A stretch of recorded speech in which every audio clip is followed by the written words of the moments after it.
Ya, assalamualaikum warahmatullahi wabarakatuh. Kembali lagi dengan saya Fathul Ulum ya. Saat ini kita akan belajar tentang gerak benda. Ya, jadi untuk materi ini kita akan masuk langsung ke bagian gerak benda. Nah, untuk gerak benda sendiri ya, benda bisa dikatakan bergerak bila kedudukannya selalu berubah terhadap suatu acuan. Jadi kondisi acuan ini adalah titik pengamatan untuk bisa menentukan benda itu dikatakan bergerak atau tidak gitu. Kemudian untuk ilmu yang mempelajari tentang gerak ya tanpa mempersoalkan penyebabnya disebut dengan kinematika. Dan gerak lurus sendiri itu juga bisa disebut sebagai gerak satu dimensi karena dia hanya memiliki satu lintasan lurus. Nanti ada juga beberapa gerak yang lintasannya berbeda, ada gerak melingkar, ada gerak diagonal, juga ada gerak vertikal, itu juga ada nanti ya. Oke, sekarang kita akan melihat gambar yang ada di layar ya. Ini ada beberapa hewan, dimana kalau kita lihat posisi hewan-hewan ini ada yang berubah atau berpindah tempat, ada juga yang tetap ada di satu tempat tapi masih bisa dikatakan bergerak ya. Oke, kalau menurut kalian nanti bisa ya dicek kira-kira hewan mana yang dikatakan bergerak dan hewan mana yang dikatakan tidak bergerak. Nanti bisa diberikan alasannya karena di sini ada beberapa hewan yang bisa dikatakan bergerak dan bisa dikatakan tidak bergerak. Oke, kemudian di sini juga ada yang namanya gerak relatif ya. Kalau tadi pengertian gerak secara utuh ya. Jadi gerak itu pasti berubah pada acuannya. Di sini ada gerak relatif. Di mana gerak relatif ini nanti bisa kita berikan acuan pada si pengamatnya. Contoh, kejadian ketika mungkin kalian pernah naik bus ya. Ketika kalian naik bus ya, di dalam bus kalian bisa beranggapan kalau tiang listrik, kemudian benda-benda yang ada di luar bus itu seperti bergerak menjauhi bus kalian. Atau kalau kalian melihat dari depan ya, melihat ke depan, bisa diasumsikan kalau benda-benda tersebut bergerak mendekati kalian ya, atau menuju ke kalian. Tapi untuk kondisi tersebut sangat berbeda ya ketika kalian berada di luar bus.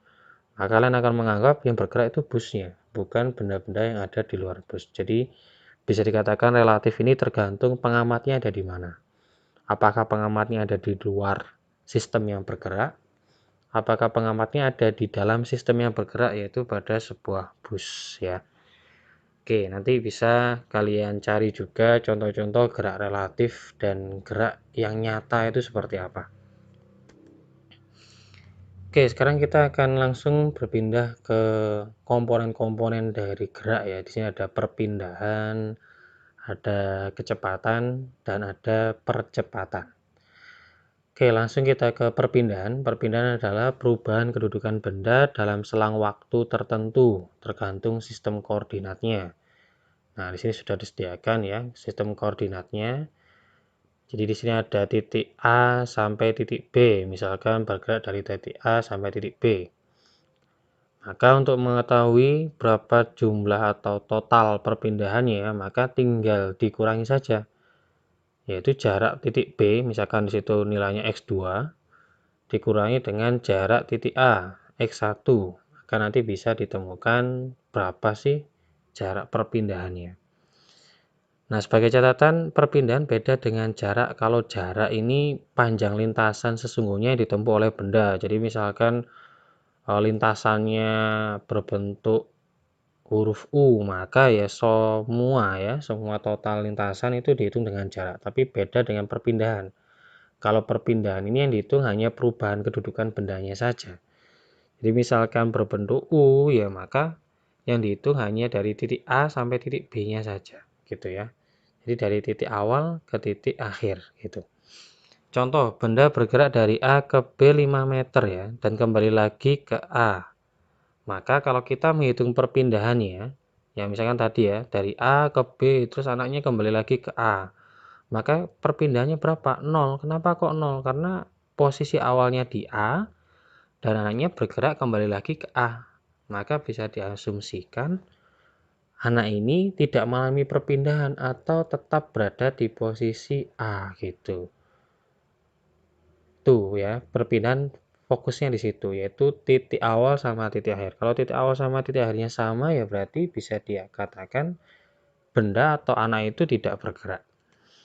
Kemudian jaraknya berapa? Nah, kalau jarak beda lagi. Kalau jarak tadi kan kita sudah mengetahui ya, kalau panjang lintasan sesungguhnya itu dikatakan jarak. Jadi meskipun A ini kembali ke A ya, jadi anaknya dari titik A terus ke B kembali lagi ke A, ya maka kita harus menghitung total jarak lintasan yang dilewati oleh anak tersebut atau benda tersebut.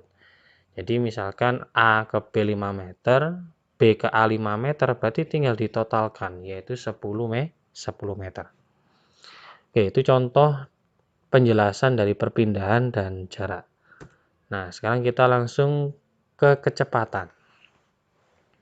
Nah, sesuai dengan definisinya, kecepatan ini adalah benda yang memerlukan waktu atau perubahan waktu ya untuk mengalami perpindahan. Ya, perpindahan seperti yang tadi dijelaskan, yaitu dari titik awal sampai titik akhir. Maka kecepatan ini kalau dilihat dari definisinya, kita bisa mendapatkan rumusan kalau kecepatan bisa dihitung dengan perpindahan dibagi waktu yang diperlukan. Nah, maka kalau kita bisa menuliskan rumusnya jadinya V ini untuk kecepatannya ya, sama dengan delta X ini tadi perpindahannya, dibagi dengan delta T, yaitu selang waktu yang diperlukan. Nah, di sini ada grafik X sama T ya, grafik lintasannya. Jadi kalau lintasannya kecepatan maka bisa digrafikan naik seperti ini ya, sesuai dengan kondisi nilainya. Oke, ini contohnya ya.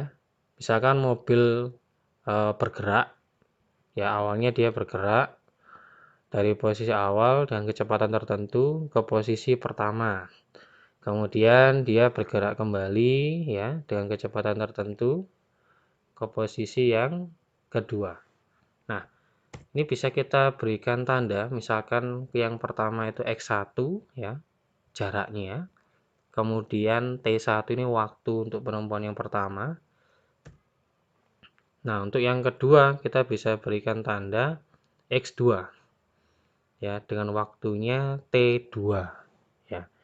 Nah, di sini bisa kita pahami. Jadi kalau kita menghitung kecepatan maka X1, X2, T1 dan T2 ya, kita harus dapatkan datanya. Kemudian kita bisa masukkan karena tadi pengertiannya perpindahan maka X2 dikurangi X1 ya, seperti ini, dan T2 dikurangi T1. Jadi jarak akhir dikurangi jarak awal. Dan waktu akhir atau waktu tempuh akhirnya dikurangi dengan waktu awalnya berapa gitu ya. Oke. Nah, sekarang ada juga kelajuan. Nah, kalau kecepatan tadi dihitung dari perpindahan, nah kalau kelajuan ini dihitung dari jarak total yang ditempuh. Maka kalau yang ditanyakan jarak total ya, maka tidak perlu lagi kita membutuhkan koordinat X2 kurang X1, tapi langsung jarak tempuh secara keseluruhannya. Dan waktunya juga sama, waktu tempuh secara keseluruhannya. Nah, itu kelajuannya. Kemudian di sini juga ada percepatan. Nah, percepatan itu adalah perubahan kecepatan persatuan waktu. Jadi kalau kecepatan tadi adalah jarak ya atau perpindahan posisi dibagi dengan waktu. Nah, tapi kalau percepatan ini adalah perubahan kecepatan dibagi waktu. Nah, ini bisa kita lihat gerak lurus secara beraturan itu kondisinya seperti ini. Jadi kalau ada ticker timer ya namanya atau penghitung dengan menggunakan titik-titik, maka jarak antar titiknya ini akan sama. Ya, kalau ada grafik jarak sama waktu, dia akan menunjukkan langsung ya, naik ke atas secara penuh. Dan kalau grafiknya menunjukkan kecepatan sama waktu, maka grafiknya akan lurus dengan kecepatan tertentu. Nih, kalau kita mengamati dengan ticker timer dan grafiknya. Nah, kemudian GLB atau gerak lurus beraturan ya, sesuai dengan yang tadi sudah kita kaji. Maka secara persamaan kita bisa mendapatkan ya, S sebagai jarak atau perpindahannya, T sebagai waktu tempuhnya, dengan grafik kalau VT berarti grafiknya akan lurus ya, seperti ini. Maka rumusnya adalah V sama dengan S per T untuk mencari kecepatannya, X ini untuk mencari jaraknya sama dengan V kali T, T sama dengan S per V untuk mendapatkan waktunya. Jadi nanti bisa ditandai ya, anak-anak bisa menandai kalau X ini untuk mencari jarak, V ini untuk mencari waktu, dan T untuk mencari, V untuk mencari kecepatan, T untuk mencari waktu. Oke, selain GLB juga ada GLBB. Nah, ini gerak lurus berubah beraturan ya.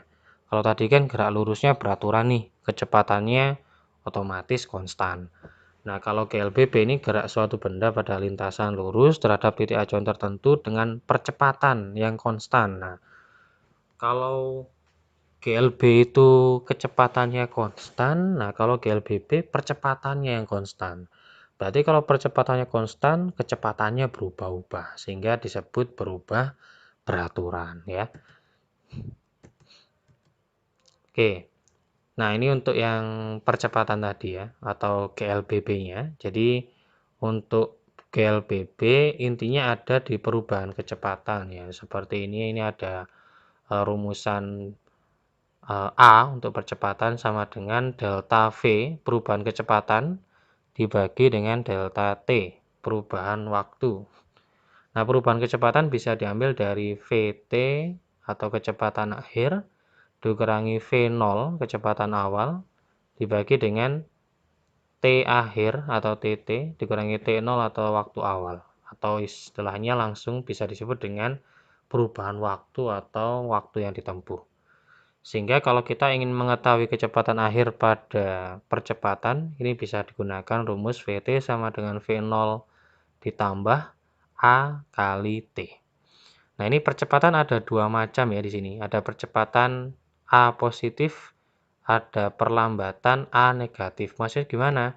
Kalau dia dipercepat, maka percepatannya ini positif ya. Jadi percepatannya ini akan menambah posisi kecepatan awal. Nah, kalau perlambatan A-nya negatif, berarti dia namanya juga perlambatan ya, diperlambat, maka percepatannya akan mengurangi kecepatan awal dari benda tersebut. Nah, ini bisa kita lihat grafik GLBB-nya. Kalau tadi grafik GLB, VT-nya itu lurus ya, lurus karena kondisi kecepatannya yang konstan atau tidak berubah. Kalau GLBB ini kecepatannya berubah sehingga grafiknya naik ke atas. Nah, untuk yang naik ke atas ini seharusnya di sini ada tambahan ya, ada GLBB dipercepat. Nah, kalau yang GLBB diperlambat, grafiknya ke bawah gini. Ya, slide ke bawah. Kalau ditulis pakai pens bisa ini ya. Jadi nanti kalau yang diperlambat, anak-anak bisa memperhatikan nanti akan grafiknya ke bawah seperti ini. Nah, kalau yang dipercepat ke atas gitu ya. Banyak contohnya untuk GLBB yang dipercepat ya, asalkan gerakannya dipercepat itu sudah mengikuti atau sudah masuk ke syarat GLBB dipercepat. Contohnya seperti buah yang jatuh dari pohonnya itu masuk GLBB dipercepat. Terus ada juga bola atau jurigen mungkin ya yang diturunkan melalui lintasan yang turun itu juga masuk ke GLBB dipercepat. Kalau yang diperlambat juga ada banyak ya. Bola yang dilempar ke atas itu kan semakin lama semakin lambat itu juga masuk GLBB diperlambat. Ada juga mungkin bola yang dilempar ke pasir itu juga masuk GLBB diperlambat. Oke, Ini ada persamaan GLBB, nanti bisa dicatat ya ini ya, ada 3 persamaan. Kalau tadi kan sudah ada 1 persamaan ya. VT sama dengan V0 plus A kali T.